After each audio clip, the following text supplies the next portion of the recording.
Thank you, Mr. Chairman, and thank you, Deputy Secretary Beaudreau, for being here today. Also for visiting our state. We appreciate having you come up there.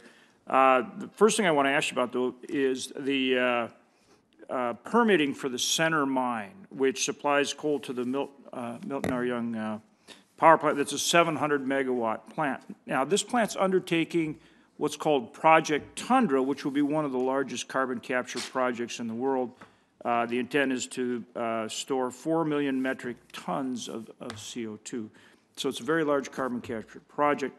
And right now there's a new federal mine plan in front of Laura Daniel Davis at the Department of Interior. And it's been under environmental review for 17 months.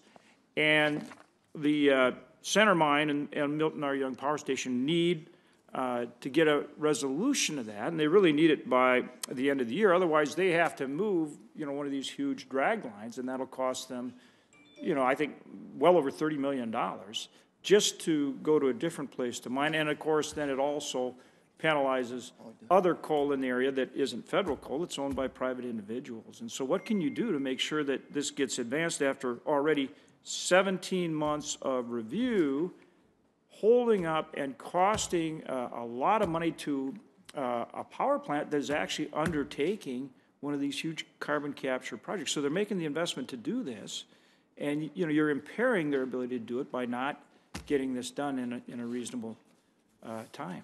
Yeah, so thanks very much for the question, Senator. I am aware of this project as well as Project Tundra and the opportunity with the Energy Department on a really sort of innovative and exciting CCS program with respect to this project specifically.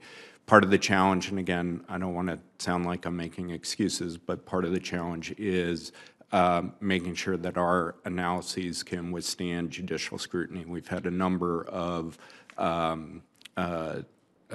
approvals from the BLM as well as OSM attacked and vacated in courts around sort of coal expansions. And so part of the process we've been going through, and unfortunately it has taken time, is working with our solicitor's office to ensure that we have appropriate NEPA coverage on the mine expansion. But it is an issue that I'm focused on. I know, as you mentioned, Laura is focused on, as well as OSM. Will you commit to Expedite or helping Expedite getting it done? Yeah, I am focused on it. Yeah, thank you.